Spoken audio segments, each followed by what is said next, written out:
À présent, nous allons rejoindre au téléphone M. Mohamed El Nasser Latrèche, fondateur et président du Parti des musulmans de France. Monsieur Latrèche, bonjour. Oui, bonjour, salam alaikum. Merci de votre intervention téléphonique, Monsieur Latrèche. Alors, je voudrais bien commencer, Monsieur Latrèche, par votre impression, votre jugement, votre analyse sur ces 3 premiers mois qui se sont découlés depuis l'élection de Barack Obama à la présidence américaine et surtout sur sa volonté, sa prétendue volonté d'établir des relations, des liens équitables avec le monde musulman. Est-ce qu'il s'agit là d'un effet d'annonce ou vraiment M. Obama est résolu à tenir cette promesse? Bismillah ar-Rahman ar-Rahim, alhamdulillah, wa salatu wa salam ala rasulillah. Alors d'abord, votre question est une question qui ouvre en elle-même tout un débat, puisqu'effectivement, si nous devons parler du président Barack Obama et de l'impression qu'il nous donne et du bilan que l'on peut déjà tirer, parlons plutôt d'un pré-bilan. Je ne sais pas, en France, nous avons ce qu'on appelle l'état de grâce.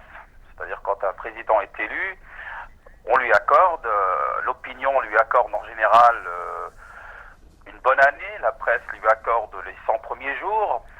Donc nous sommes encore maintenant sous l'effet Obama, c'est la première fois qu'on le voit venir en Europe, peut-être que les Américains l'ont connu avant la campagne électorale.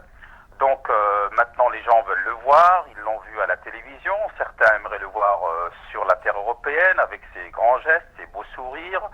Donc vous voyez, donc c'est un peu du Hollywood, c'est un show encore. Donc et en plus ici, l'effet Obama est un effet retardataire, c'est-à-dire que ce qui s'est passé aux États-Unis en général a un effet retard sur l'Europe.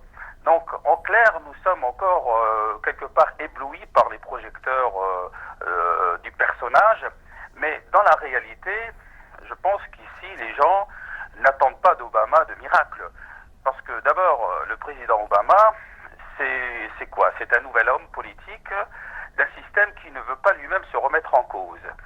Nous avons effectivement un homme qui est pour ici plus à gauche qu'à droite, mais n'oublions pas que l'administration Bush, à la fin du règne de son véritable, je ne sais même pas comment le qualifier, puisque ça doit être un des hommes les plus minables que les États-Unis aient pu élire donc à la magistrature suprême, l'administration Bush elle-même, à la fin justement de son règne, avait commencé quelque part à lâcher du lest, sauf qu'on a l'impression que le président Obama lui-même, il y a quelque chose d'assez contradictoire. D'un côté, il prend l'héritage de l'Amérique, il parle au nom de cette Amérique forte et arrogante, avec un ton certes nouveau, pour essayer de dire que quelque part, il y a un peu de changement, il y aura un petit peu d'aménagement. Alors, vous posez la question justement sur les relations de l'Amérique avec l'islam. Je ne sais pas au nom de quelle Amérique le président Obama parle lorsqu'il dit que l'Amérique n'a rien contre l'islam. D'autant plus qu'il fait cette déclaration en terre amie, en Turquie, pays de l'OTAN, pays allié, à Istanbul, à Ankara, pardon. Donc, je ne comprends pas tellement l'objet de cette déclaration. Bon, c'est une déclaration d'intention. Il vaut mieux qu'il dise que effectivement son pays n'a rien contre l'islam que le contraire.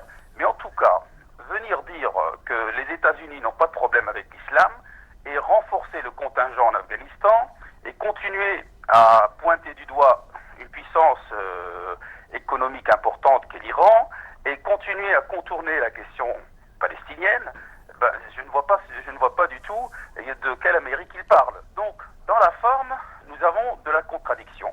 En plus, il faudrait aussi qu'on parle un peu de son bilan économique. Qu'est-ce qu'il propose?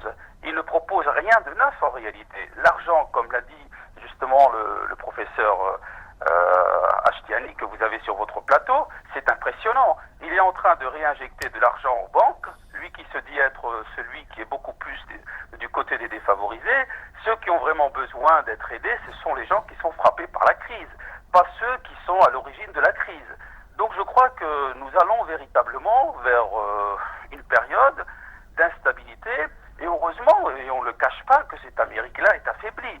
Puisque vous avez parlé justement du G20, il y avait ici à Strasbourg le sommet de l'OTAN. Et effectivement, il y a un déni de démocratie. On a empêché des manifestations de se tenir. C'est impressionnant.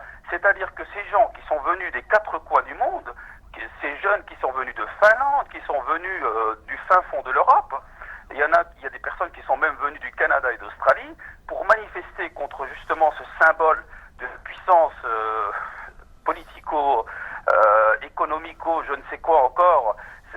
Ces gens qui s'arrogent le droit comme ça de décider comment le monde doit fonctionner, eh bien, quand on voit un tel sommet se tenir dans les parties les plus luxueuses de la ville et confiner tous les manifestants, tous ceux qui veulent venir contester ce sommet, les confiner dans l'arrière de la ville pour les faire manifester vers des zones qui n'ont quasiment pas j'allais presque dire de riverains, si ce n'est des fraîches d'usine, c'est quand même incroyable. Nous sommes aussi dans un nouveau rapport de force où, quelque part, la démocratie n'est que de façade. Et je crois qu'à ce niveau-là, vous faites bien de dénoncer cela. Monsieur Mohamed El Nasser Latrèche, je rappelle que vous êtes président du Parti des musulmans de France et merci infiniment d'avoir apporté ces éclairages à notre émission. Merci, à très bientôt. C'est moi qui vous remercie. Au revoir.